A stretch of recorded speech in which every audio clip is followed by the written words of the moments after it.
Assalamualaikum warahmatullahi wabarakatuh. Halo, selamat pagi semuanya. Kami dari kelompok Dora. Perkenalkan, nama saya Teresya Uliarta Pardede.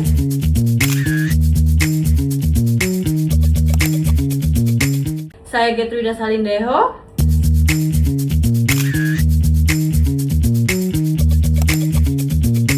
Saya Nur Faidah Jumelawati.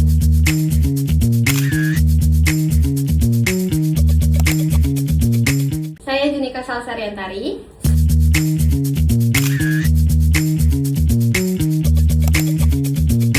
Saya Anuncia Talistiana.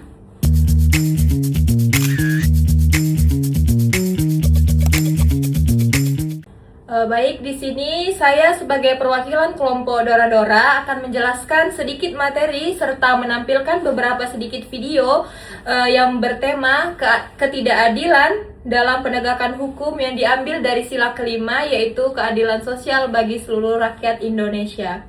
Di sini kami akan mengambil atau mengangkat kasus yaitu ABK Fandi yang dituduh menyelundupkan 2 ton obat-obatan terlarang.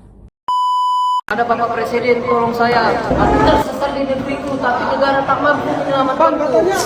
Kita harus mencegah adanya miscarriage of justice. Miscarriage of justice atau kesalahan dalam penegakan keadilan. Pernahkah kita bertanya, apakah hukum benar-benar adil bagi semua orang? Di Indonesia, hukum sering digambarkan sebagai sesuatu yang tegas dan tidak pandang bulu. Siapapun yang melanggarnya pasti bakal dapat konsekuensinya. Namun, dalam kenyataannya, tidak semua orang merasa keadilan yang sama. Sekilas, hukum ini terlihat tegas. Negara menunjukkan komitmennya dalam memerantas narkotika. Kita semua tahu narkoba adalah ancaman serius bagi bangsa. Ia merusak generasi muda, menghancurkan masa depan, dan menimbulkan berbagai masalah sosial. Maka tidak heran jika hukuman berat dijadikan senjata untuk melawan kejahatan ini. Jadi hukuman mati ini sebetulnya dengan faktor-faktor ini itu tidak pantas diterapkan ke Fandi. Tadi disampaikan dia bukan aktor utama, dia bukan pemutus, bukan pengendali, dia bukan punya kapasitas untuk menolak barang yang dikirim karena dia hanya pekerja. Jadi hal-hal seperti itu yang harus diperhatikan oleh jaksa.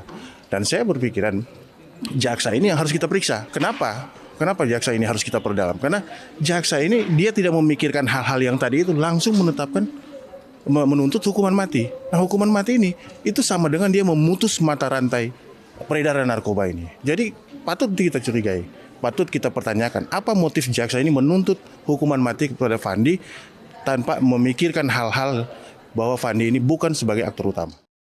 Jika kita melihat dari sisi negara, sikap tegas ini bukan tanpa alasan. Data dari Badan Narkotika Nasional menunjukkan bahwa Indonesia masih menjadi pasar besar peredaran narkotika di Asia Tenggara. Bahkan, dalam beberapa laporan, diperkirakan jutaan masyarakat Indonesia pernah terpapar narkoba. Dampaknya bukan hanya pada kesehatan, tetapi juga pada meningkatnya angka kriminalitas, rusaknya produktivitas, hingga beban ekonomi negara yang sangat besar. Dalam konteks itu, hukuman berat seperti hukuman mati sering dianggap sebagai bentuk efek jerah. Indonesia sendiri melalui Undang-Undang Nomor 35 Tahun 2009 tentang narkotika memang membuka kemungkinan hukuman mati bagi pelaku tertentu, terutama yang terlibat dalam jumlah besar atau sebagai bagian dari jaringan nasional. Ketika kita berbicara tentang jaringan narkotika, kita tidak berbicara tentang satu orang saja. Kita berbicara tentang struktur yang lebih kompleks. Yang pertama, ada bandar besar. Eits, tunggu dulu. Biar aku kasih tahu apa itu bandar narkoba. Jadi, bandar narkoba adalah pihak utama yang mengontrol, mendanai, dan mengelola jaringan peredaran gelap narkotika secara ilegal. Yang kedua, ada pengendali. Nah, kalau yang kedua, otak atau aktor intelektual di balik jaringan peredaran gelap narkotika yang mengatur operasional penyelundupan dan distribusi. Yang ketiga, ada penghubung.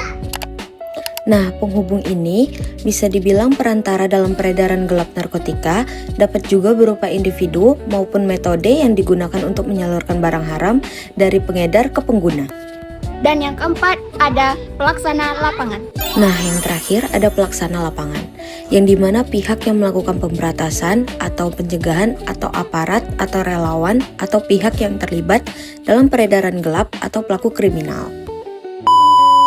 Fandi mengaku tak tahu apa-apa tentang puluhan kardus berisi sabu yang diangkut dari Thailand pada Mei 2025 silam. Ia mengira hanya bertugas mengurus mesin kapal, bukan mengangkut barang haram seberat 1,9 ton. Pengacara Hotman Paris pun turut menyoroti kasus Fandi Ramadan tersebut. Lewat Instagram miliknya, Hotman Paris meminta Presiden RI dan Jaksa Agung mengusut kasus tersebut. Ia juga membagikan pernyataan Ibu Fandi, yang meminta bantuan hukum kepadanya. Dalam video tersebut, Ibu Fandi menyebut anaknya hanya ABK yang bertugas sesuai atasan kapal. Berdasarkan narasi video yang diunggah Instagram Hotman, Fandi diduga baru 3 hari bekerja. Bahkan ia belum sempat menerima gaji namun kini dituntut hukuman mati. Fandi merupakan anak sulung dari pasangan Sulaiman, seorang nelayan tradisional di Kelurahan Belawan Bahari, Medan Belawan. Keluarga ini tinggal di rumah sederhana berlabel Bantuan Pemerintah tahun 2024. Fandi Ramadan adalah alumnus Sekolah Pelayaran di Aceh tahun 2022. Selepas lulus, ia sempat menjadi nelayan bersama ayahnya di Selat Malaka sebelum akhirnya mencoba keberuntungan di sejumlah perusahaan. Pada tahun 2025, Fandi diajak agen lepas untuk bekerja di kapal Thailand dan berkenalan dengan kapten kapal Hasiholan Samosir, yang juga merupakan warga Belawan. Menurut kesaksian keluarga, Fandi selalu bertukar kabar selama proses perekrutan hingga keberangkatannya ke Thailand. Fandi dan anak buah kapal, ABK, lainnya sempat berada di hotel sebelum akhirnya berlayar menggunakan kapal Sea Dragon. Saat di perairan Thailand, sebuah kapal ikan menghampiri dan memindahkan 67 kardus ke kapal mereka.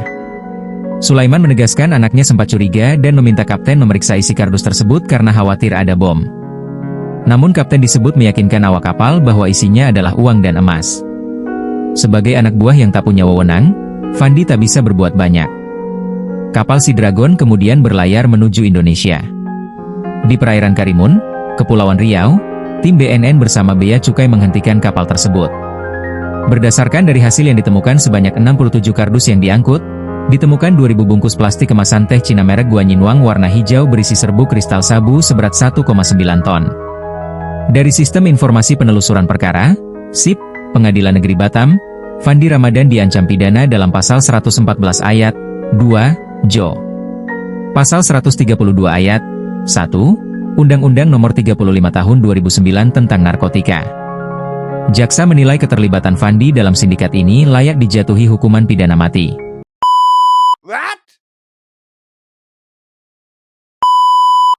Dalam sidang yang digelar di Pengadilan Negeri Batam, Fandi divonis 5 tahun penjara. Selama 5 tahun.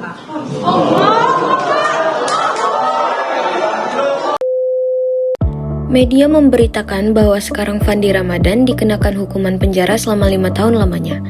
Vonis akhir, ABK Fandi Ramadan divonis 5 tahun penjara oleh Majelis Hakim Pengadilan Negeri Batam pada Kamis 5 Maret 2026. Vonis ini jauh lebih ringan dari tuntutan Jaksa Penuntut Umum atau JPU yang sebelumnya menuntut hukuman mati. Kasus ABK kapal pengangkut sabu 2 ton menunjukkan dua wajah serius permasalahan narkoba di Indonesia.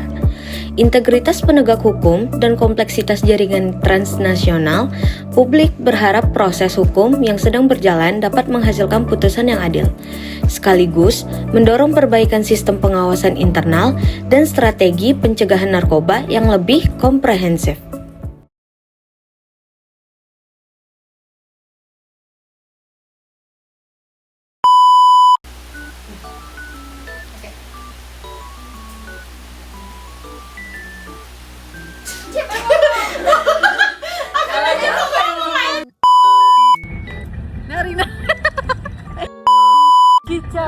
Kicau mania. Ini sebagai behind the scene, guys. Belum, Cok. Gak. Kok mau berenang anjing? Boleh lah. Orkil anjir. Tolong